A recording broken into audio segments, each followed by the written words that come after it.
Sekarang saya ingin mengambil waktu sekitar 20-30 menit atau 15-20 menit untuk membahas tentang masalah perjamuan malam yang dibahas oleh Paulus di pasal 11 ayat 17 sampai dengan ayat yang ke-24. 1 Korintus 11 ayat 17 sampai 34. Kebiasaan-kebiasaan yang salah dalam perjamuan malam. Dalam peraturan-peraturan yang berikut, aku tidak dapat memuji kamu, sebab pertemuan-pertemuanmu tidak mendatangkan kebaikan, tetapi mendatangkan keburukan. Sebab pertama-tama aku mendengar bahwa apabila kamu berkumpul sebagai jemaat, ada perpecahan di antara kamu, dan hal itu sedikit banyak aku percaya. Sebab di antara kamu harus ada perpecahan, supaya nyata nanti siapakah di antara kamu yang tahan uji. Apabila kamu berkumpul, kamu bukanlah berkumpul untuk makan perjamuan Tuhan. Sebab pada perjamuan itu, tiap-tiap orang memakan dahulu makanannya sendiri, sehingga yang seorang lapar dan yang lain mabuk. Apakah kamu tidak mempunyai rumah sendiri untuk makan dan minum? Atau maukah kamu menghinakan jemaat Allah dan memalukan orang-orang yang tidak mempunyai apa-apa? Apakah yang kukatakan kepada kamu, memuji kamu? Dalam hal ini aku tidak memuji. Sebab apa yang telah kuteruskan kepadamu, telah aku terima dari Tuhan, yaitu bahwa Tuhan Yesus pada malam waktu ia diserahkan, ia mengambil roti, dan sesudah itu ia mengucap syukur atasnya, ia memecah-mecahkannya dan berkata, inilah tubuhku yang diserahkan bagi kamu, perbuatlah ini menjadi peringatan akan aku. Demikian juga ia mengambil cawan sesudah makan, lalu berkata, cawan ini adalah perjanjian baru yang ditaraikan oleh darahku, perbuatlah ini setiap kali kamu meminumnya, menjadi peringatan akan aku. Sebab setiap kali kamu makan roti ini dan minum cawan ini, kamu memberitakan kematian Tuhan sampai ia datang. Jadi barang siapa dengan cara yang tidak layak makan roti atau minum cawan Tuhan, ia berdosa terhadap tubuh dan darah Tuhan. Karena itu, hendaklah tiap-tiap orang menguji dirinya sendiri, dan baru sesudah itu ia makan roti dan minum dari cawan itu. Karena barang siapa makan dan minum tanpa mengakui tubuh Tuhan, ia mendatangkan hukuman atas dirinya. Sebab itu banyak di antara kamu yang lemah dan sakit, dan tidak sedikit yang meninggal. Kalau kita menguji diri kita sendiri, hukuman tidak menimpa kita. Tetapi kalau kita menerima hukuman dari Tuhan, kita dididik, supaya kita tidak akan dihukum bersama-sama dengan dunia.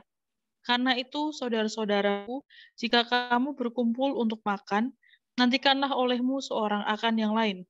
Kalau ada orang yang lapar, baiklah ia makan dahulu di rumahnya, supaya jangan kamu berkumpul untuk dihukum. Hal-hal yang lain akan kuatur kalau aku datang. Baik, terima kasih Utara untuk pembacaan firman Tuhan. Saudara-saudara, secara cepat saja, ada 5 pokok teologis yang kita bisa pelajari mengenai perjamuan malam atau perjamuan Tuhan yang dibicarakan oleh Paulus di pasal 11 ayat 17 sampai dengan ayat yang ke-34. Jadi ada 5 pokok teologis yang saudara harus ingat setiap kali saudara menjalankan perjamuan Tuhan. Yang pertama, perjamuan Tuhan itu adalah senter, adalah pusat dan simbol dari kesatuan Kristen. Satu kali lagi.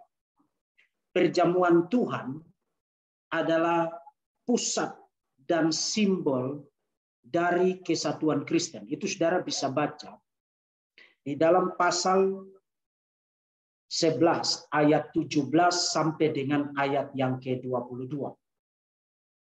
Kedua, jadi saya kasih tahu dulu saudara garis besar dari teks itu. Kemudian saya akan kasih eksposisinya. Kedua, perjamuan Tuhan adalah momentum untuk mengingat. Ayat 23 sampai dengan ayat 25. Jadi ayat 17 sampai 22, perjamuan Tuhan adalah pusat dan simbol dari kesatuan Kristen.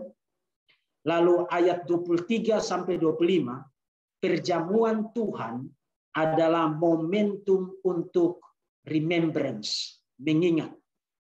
Lalu ayat 26 yang ketiga, perjamuan Tuhan adalah momentum proklamasi kematian Kristus. Lalu yang keempat, perjamuan Tuhan adalah kesempatan untuk menguji diri secara moral dan secara spiritual. Ayat 27 sampai dengan ayat 29. Dan yang terakhir, dan ini yang saudara perlu ingat baik-baik, perjamuan Tuhan itu dangerous, berbahaya. Ayat 30 sampai dengan ayat yang ke-34. Jadi itu adalah 5 pokok pikiran yang saudara bisa deduksi dari ayat 17 sampai dengan ayat 14. Perjamuan Tuhan adalah pusat dan simbol kesatuan Kristen. Perjamuan Tuhan adalah kesempatan untuk mengingat. Perjamuan Tuhan adalah proklamasi kematian Kristus. Perjamuan Tuhan adalah kesempatan menguji diri secara spiritual dan secara moral. Dan yang terakhir, perjamuan Tuhan itu berbahaya. Nah, mari kita unpack pokok-pokok pikiran itu satu persatu. Kita mulai dari yang pertama. Perjamuan Tuhan itu adalah pusat dan simbol dari kesatuan Kristen. Itu ayat 17 sampai dengan ayat yang ke-22. Nah, saudara tahu bahwa praktik perjamuan kudus, apakah itu di dalam tradisi Ortodoks, apakah di dalam tradisi Katolik, apakah di dalam tradisi Protestan, yang kita lakukan saat ini dengan satu cangkir anggur yang kecil, kemudian satu potong roti yang kecil atau hosti itu. Praktik semacam itu tidak dikenal pada abad pertama. Mungkin saudara kaget dengar ini, tapi saya kasih tahu saudara sekarang. Secara historikal, praktik potongan-potongan hosti yang banyak-banyak itu dibagi satu orang satu, kemudian ada cawan kecil, isinya anggur, ada yang ganti dengan Coca-Cola, ada yang ganti dengan Fanta supaya warnanya merah, dan lain sebagainya. Praktik semacam itu tidak dikenal pada abad pertama. Kalau saudara baca gambaran yang saudara lihat di ayat 17 sampai dengan ayat 34 itu pikirnya itu bukan orang makan sepotong-sepotong. Pikirnya adalah benar-benar makan. Betul-betul makan. Nah,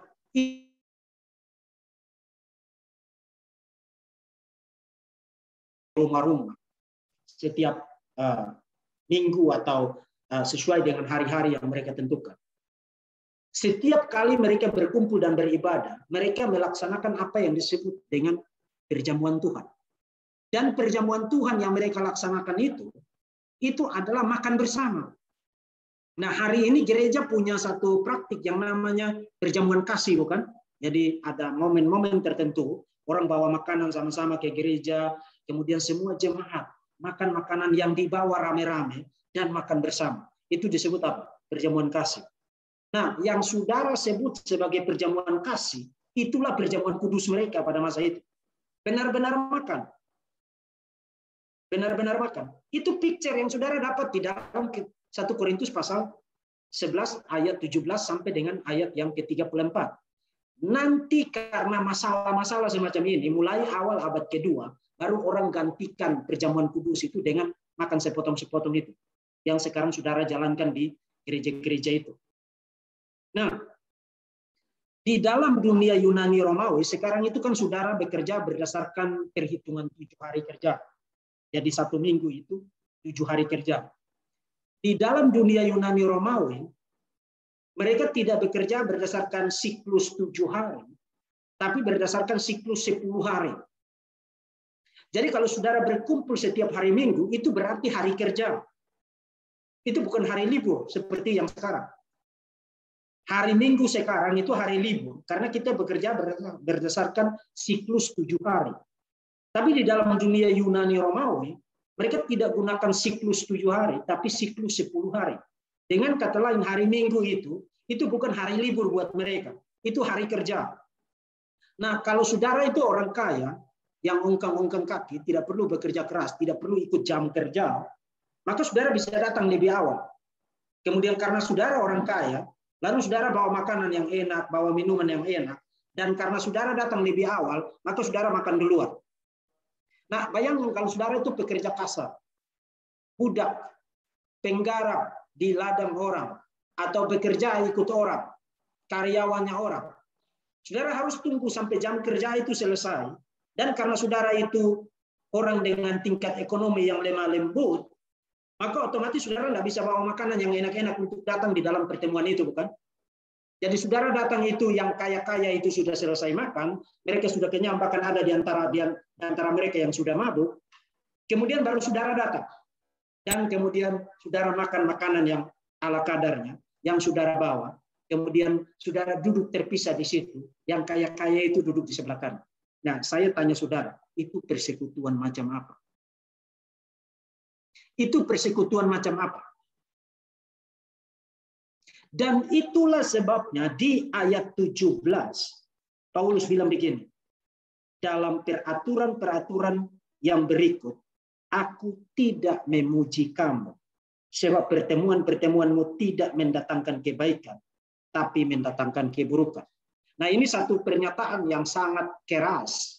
Karena begini, kalau saudara baca mulai dari pasal 7 sampai dengan bagian akhir dari surat ini, Paulus menggunakan apa yang disebut dengan yes but argument. Jadi misalnya kalau saudara baca di pasal 7 ayat 1, Paulus bilang begini, tetapi sekarang hal-hal yang kamu tuliskan kepadaku adalah baik bagi laki-laki kalau ia tidak kami. Jadi yes.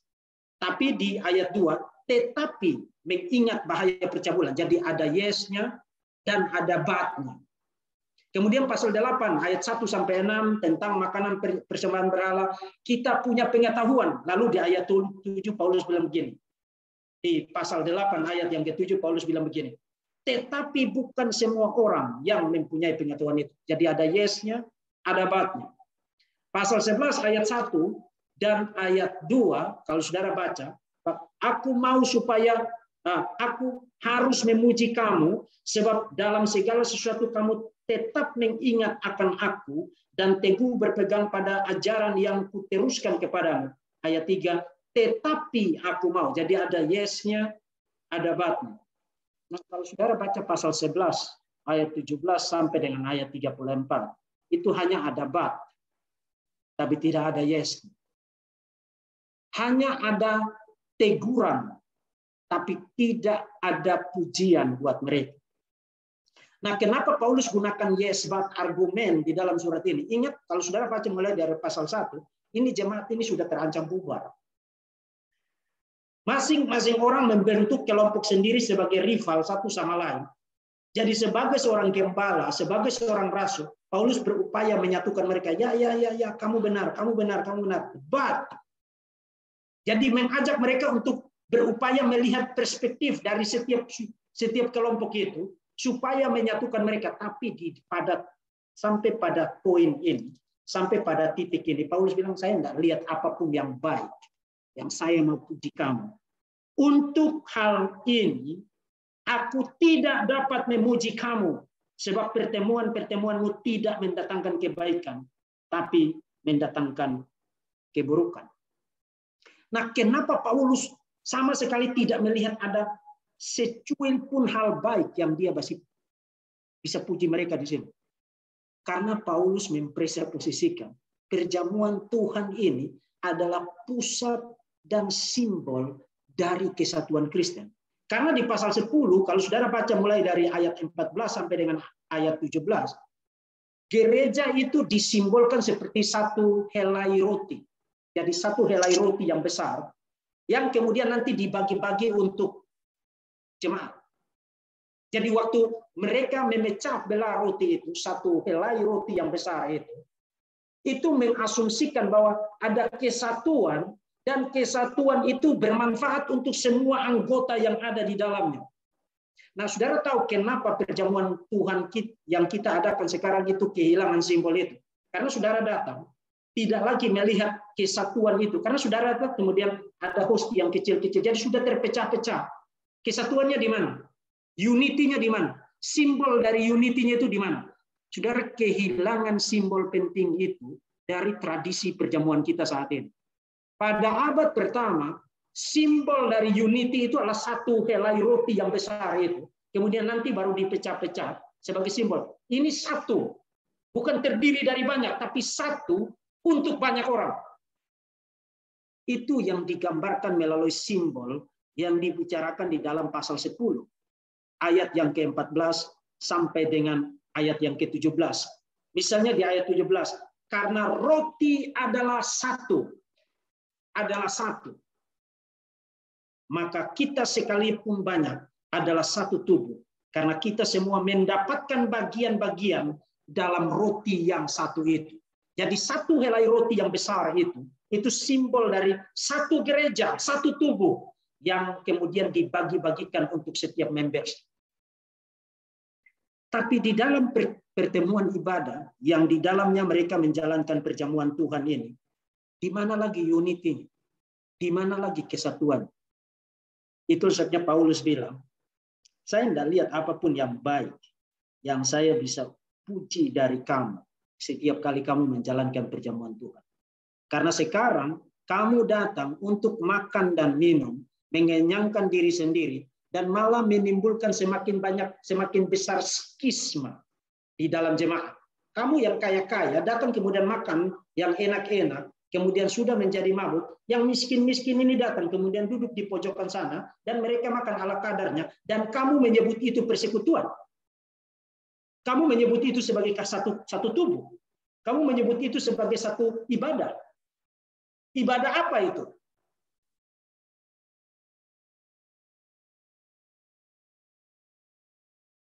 Karena bagi Paulus, perjamuan Tuhan harus menjadi pusat dan menjadi simbol dari kesatuan Kristen. Jadi semua praktik ibadah yang membahayakan simbol itu, membahayakan prinsip kesatuan Kristen, ibadah semacam itu tidak layak untuk mendapatkan pujian apapun. Dan itulah yang dikatakan Paulus di ayat 17 sampai dengan ayat yang ke-22. Saudara harus ingat, setiap kali saudara menjalankan perjamuan Tuhan, saudara sedang menjalankan satu sakramen yang merupakan pusat dan simbol dari kesatuan Kristen. Apapun sukumu, latar belakang sosialmu, tingkat ekonomimu, gereja adalah satu tubuh. Dan simbol dan pusat dari kesatuan tubuh Kristus itu adalah perjamuan Tuhan. Itu yang pertama. Yang kedua, perjamuan Tuhan adalah momentum untuk mengingat. Itu bahkan dikatakan oleh Paulus, di-state oleh Paulus secara eksplisit di ayat 23 sampai dengan ayat yang ke-25.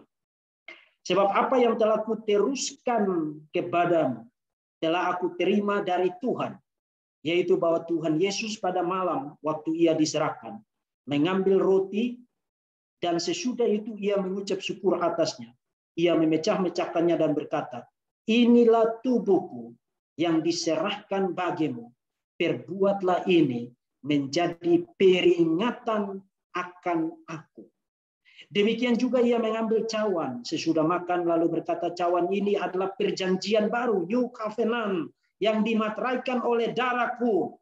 Perbuatlah ini setiap kali kamu meminumnya menjadi peringatan akan aku.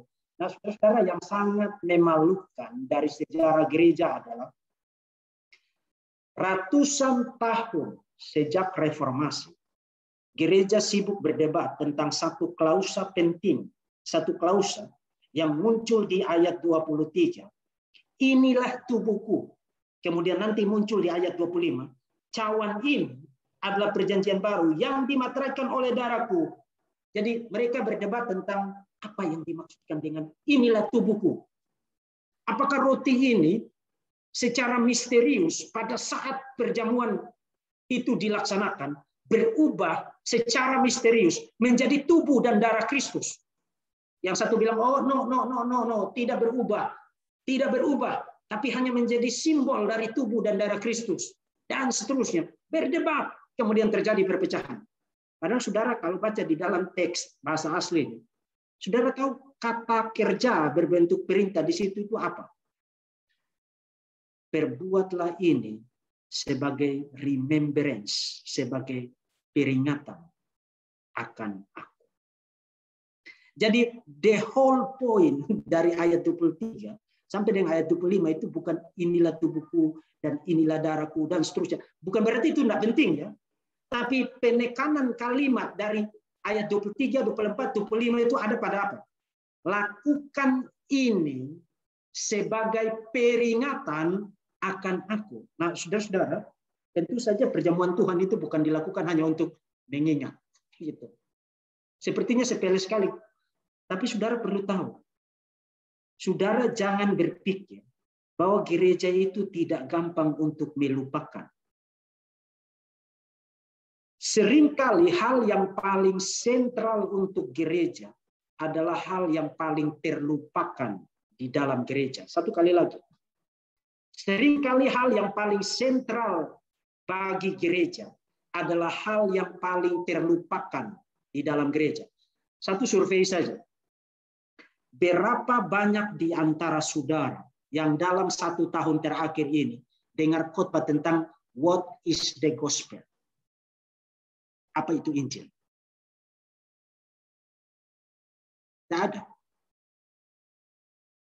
Pertanyaan kedua, apa yang paling sentral bagi pesan yang harus diberitakan oleh gereja? The gospel. Luther menyebut the gospel sebagai harta satu-satunya dari gereja. Injil adalah harta satu-satunya dari gereja. Jadi identitasmu, sentral, core, inti, substansi dari gereja adalah the gospel of Jesus Christ. Tapi yang inti inilah yang paling sering tidak diomongin di gereja. Apa yang diomongin? Persembahan untuk kaum ibu, kegiatan anak-anak, KKR untuk remaja. Siapa yang bikin eksposisi kitab nabi-nabi kecil? Siapa yang urus karpet? Siapa yang urus AC? Siapa yang urus parkiran? Hal yang paling sentral di dalam gereja adalah hal yang paling sering tidak diomongin di dalam gereja. Lakukanlah ini sebagai remembrance, peringatan akan aku. Saudara jangan pikir bahwa saudara tidak mudah lupa. Justru Tuhan tahu, saudara adalah orang yang mudah lupa. Saudara dan saya adalah orang yang mudah. Gereja adalah gereja yang rentan untuk sibuk dengan hal-hal yang sekunder, tapi lupa akan substansi dari identitasnya. Itu saatnya Tuhan bilang, lakukan ini sebagai momentum untuk mengingat aku. Itu adalah inti penekanan dari ayat 23 sampai dengan ayat yang ke-25. Jadi perjamuan Tuhan adalah momentum untuk mengingat siapa? Mengingat Tuhan Yesus Kristus.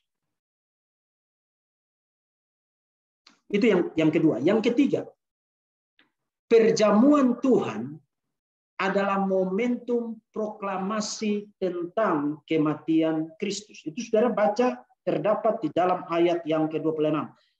Sebab setiap kali kamu makan roti ini dan minum cawan ini, kamu memberitakan kematian Tuhan sampai Ia datang. Nah, ini sesuatu hal yang sangat menarik. Di ayat 23 sampai dengan ayat yang ke-25, perjamuan Tuhan itu adalah momentum untuk mengingat. Nah, momentum untuk mengingat itu bicara tentang apa? Bicara tentang sesuatu yang sudah terjadi. Masa lampau.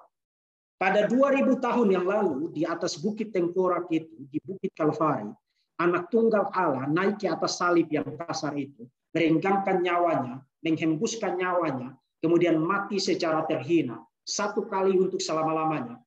Pada hari yang ketiga bangkit dari antara orang mati, naik ke surga. Ingat itu, wahai orang-orang Kristen, karena pada momen itu kamu diselamatkan.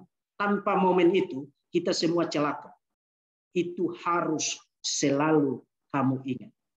Sehingga kamu tidak pergi kepada morality, mendasarkan keselamatanmu pada usaha saya, good work saya, perbuatan baik saya untuk diselamatkan. Betapa celakanya kamu yang berpikir begitu. Kamu harus selalu mengingat keselamatan itu tergantung pada anugerah Allah, manifestasi dari kasih Allah yang besar.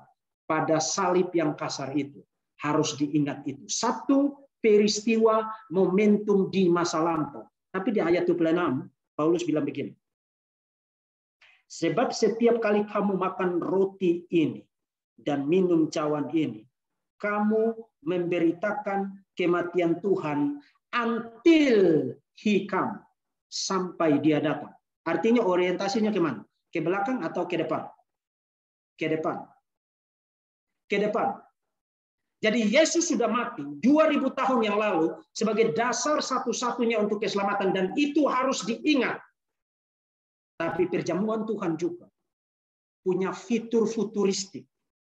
Setiap kali perjamuan itu dijalankan, kita tahu bahwa pengharapan kita akan keselamatan pada satu kali kelak akan digenapi secara ultimate ketika dia datang kembali.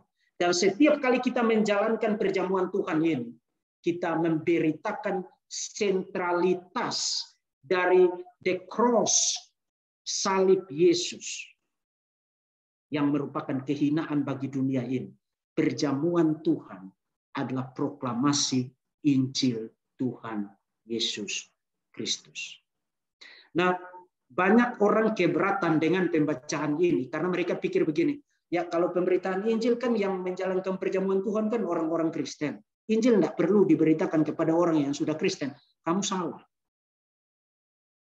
Justru Injil harus paling sering diberitakan kepada orang-orang Kristen yang duduk mata menyala di bangku-bangku gereja setiap minggu. Kenapa?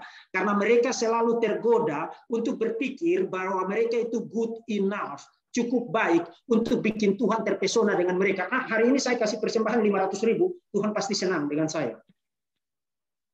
Besok kalau dia bawa cuma 10.000, Tuhan hari ini marah dengan saya. Saudara-saudara, betapa mudahnya kita terpeleset jatuh ke dalam pemahaman-pemahaman yang salah, yang terlepas dari sentralitas Injil. Dan karena itu, Injil kasih karunia harus senantiasa diberitakan kepada orang-orang ini, supaya mereka sadar, kalau saya ada sekarang, duduk di sini sebagai jemaat, melayani Tuhan sekarang, itu karena anugerah Tuhan semata-mata.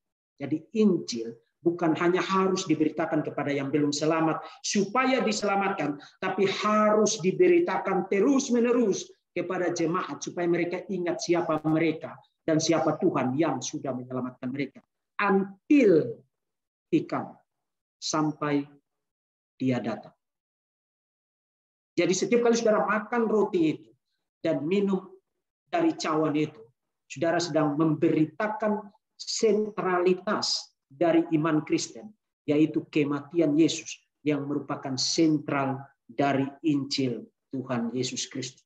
Hari ini banyak orang mengklaim memberitakan Injil, tapi apa yang diberitakan? Kalau kamu punya hutang 10 juta, datang ke gereja, mari kita doakan, kemudian besok hutang lunas. Kemudian ditanya, kamu baru saja ngapain? Saya baru saja beritakan Injil kepada dia.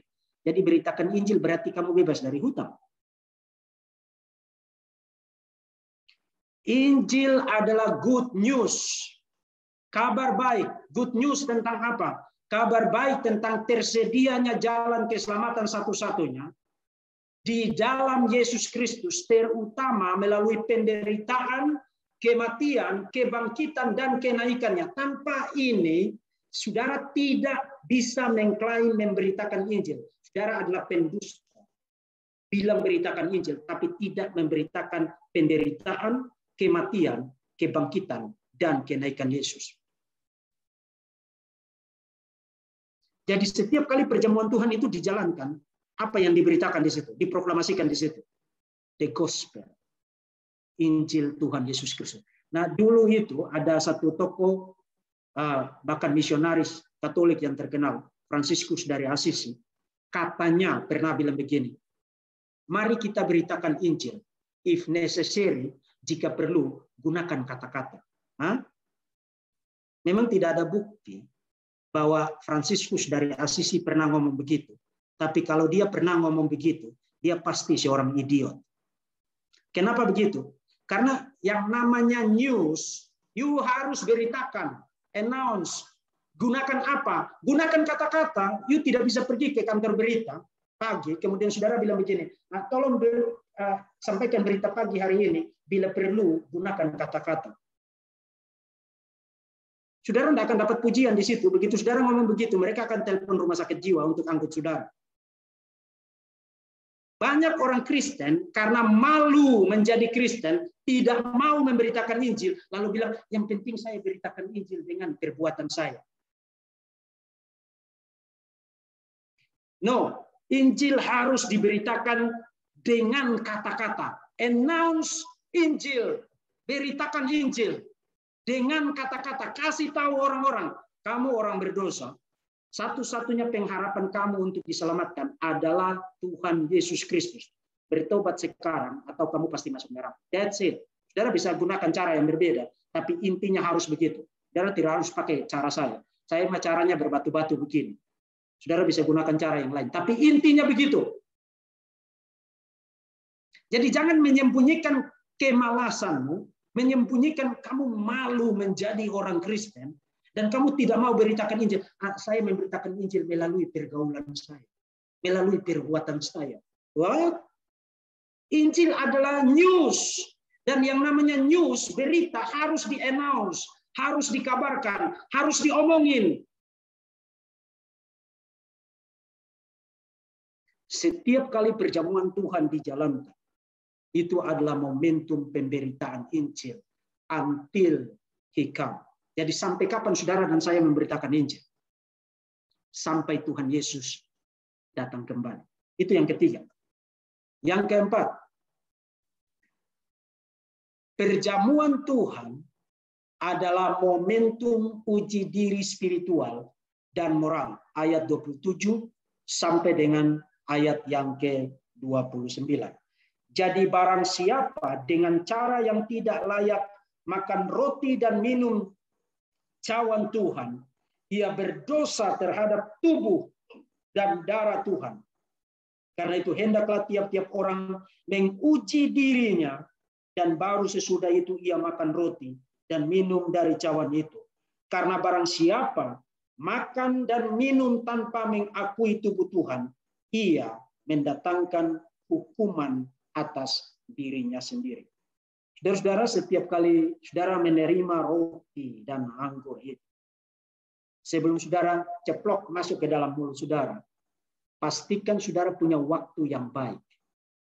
Menguji dirimu, self-examination. Menguji dirimu, apa yang saya lakukan selama ini? Apa yang saya katakan selama ini?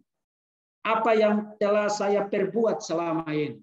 Yang perlu saya akui di hadapan Tuhan. Sebelum saya makan dan saya minum, makan roti ini dan minum anggur ini.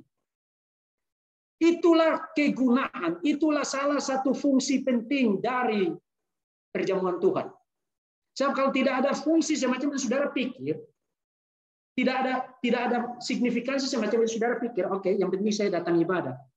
Saya nyanyi-nyanyi, tepuk tangan, haleluya, loncat-loncat, keringat-keringat. Kemudian saya sudah cukup baik. Hari ini saya sudah rohani. Karena saya baru pulang gereja. Ibadahnya 3 jam loh. Ibadah di mana saudara tidak punya momentum, saudara tidak punya kesempatan untuk menguji dirimu, mengevaluasi dirimu, adalah ibadah yang tidak mendatangkan kebaikan apapun bagi.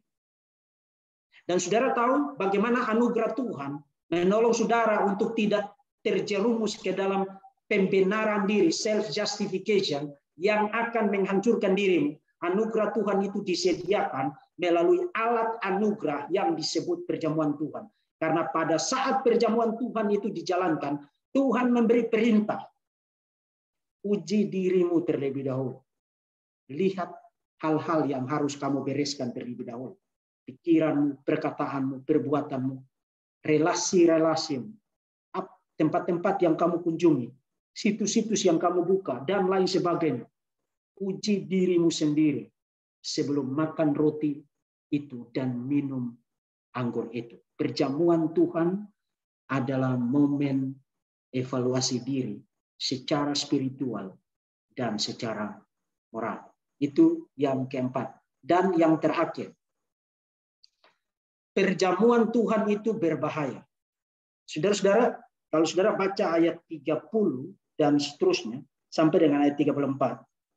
Sebab itu banyak di antara kamu yang lemah dan sakit, dan tidak sedikit yang meninggal. Kalau kita menguji diri kita sendiri, hukuman tidak menimpa kita. Tapi kalau kita menerima hukuman dari Tuhan, kita dididik supaya kita tidak akan dihukum bersama-sama dengan dunia ini. Nah, saudara perlu ingat baik-baik beberapa hal penting. Di dalam perjanjian baru, kadang-kadang penyakit, kadang-kadang penyakit itu terkait dengan dosa tertentu. Ya, sometimes penyakit itu karena dosa tertentu. Saudara mau bukti? Misalnya di dalam Yohanes pasal 5, ayat 14, Yesus menyembuhkan orang yang lumpuh. Kemudian Yesus bilang begini, pergilah dan jangan berbuat dosa lagi. Jika tidak, maka hal yang buruk akan jauh lebih buruk akan terjadi atasmu. Apa implikasinya? Penyakit yang dia alami terjadi atas diri karena dosa tertentu. Dan itu saatnya Yesus bilang, pergilah dan jangan berbuat dosa lagi. Tapi kalau saudara baca terus Injil Yohanes sampai di pasal 9, ada orang yang buta sejak lahir. Kemudian para murid itu bertanya begini, itu dosa siapa? Apakah dosa papanya atau dosa mamanya? Makanya dia buta sejak lahir. Yesus bilang bukan karena dosa siapapun, tapi karena pekerjaan Allah mau dinyatakan melalui dia, maka dia menderita demikian. Jadi ada penyakit-penyakit tertentu yang terjadi karena dosa tertentu. Tapi juga ada penyakit-penyakit yang terjadi karena memang Tuhan izinkan itu terjadi. Tidak karena secara langsung, karena ada dosa tertentu. Jadi saudara jangan pukul rata. Begitu saudara lihat orang sakit, kemudian ngaku dosa sekarang. Kamu tadi malam bikin apa kau? Belum tentu. Nah, dan yang kedua, di dalam sejarah kekristenan, di dalam sejarah gereja, seringkali peristiwa-peristiwa spektakuler, apakah itu penghakiman Tuhan yang langsung, sudden, dan sangat mengerikan terjadi, atau terjadi mujizat-mujizat yang besar-besar itu. Di dalam sejarah gereja, seringkali peristiwa-peristiwa besar itu terjadi, apakah itu penghakiman atau mujizat itu terjadi, pada masa di mana reformasi sedang terjadi, atau pada era awal di mana kekristenan berdiri, atau pada momen-momen tertentu yang menentukan tonggak sejarah kekristenan. Pikirkan misalnya seperti Kisah Rasul pasal 5. Ananias dan Safira.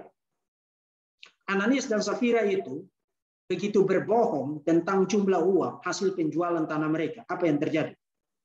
Mati. Nah, sekarang pertanyaan saya, tidak usah 1 minggu terakhir ini, dalam 2 hari ini, berapa di antara saudara yang tidak berbohong? Coba angkat tangan. Coba angkat tangan.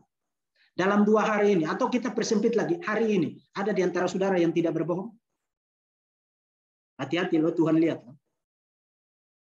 Tapi kenapa saudara masih punya napas sekarang? Masih bisa hidup sekarang? Kenapa Ananias dan Safira yang berbohong tentang hasil penjualan tanah itu langsung mati seketika? Kenapa saudara dan saya yang berbohong tidak mati seketika sekarang?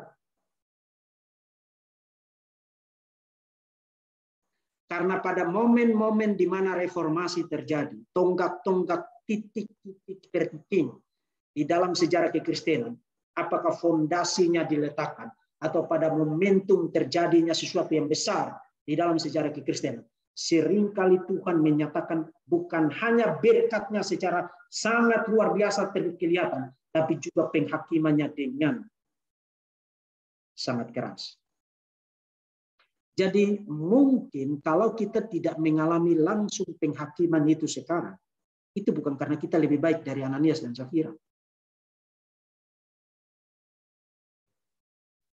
Itu bukan karena kita lebih spiritual atau kurang berbohong dibandingkan dengan Ananias dan Safira, atau kurang mikir kotor seperti Ananias dan Safira. Tapi Tuhan di dalam anugerahnya yang besar memberi kita kesempatan untuk terus-menerus menguji diri kita. Dan bertobat, dan berpaling, dan kembali kepada Dia. Memperbaiki hal-hal yang perlu diperbaiki. Dan meluruskan hal-hal yang perlu diluruskan. Dan membenarkan hal-hal yang perlu dibenari.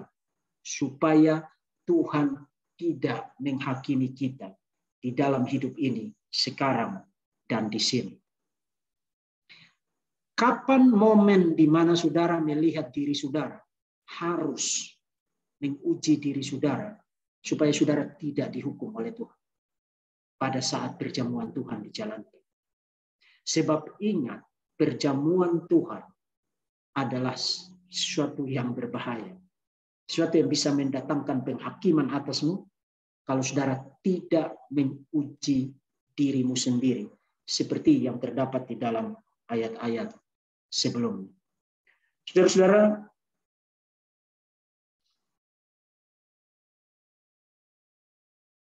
sesudah ia mengucap syukur atasnya, ia memecahkannya dan berkata, inilah tubuhku yang diserahkan bagi kamu. Perbuatlah ini menjadi peringatan akan aku. Demikian juga ia mengambil cawan sesudah makan lalu berkata, cawan ini adalah perjanjian baru yang dimateraikan oleh darahku. Perbuatlah ini setiap kali kamu meminumnya menjadi peringatan akan aku. Amin.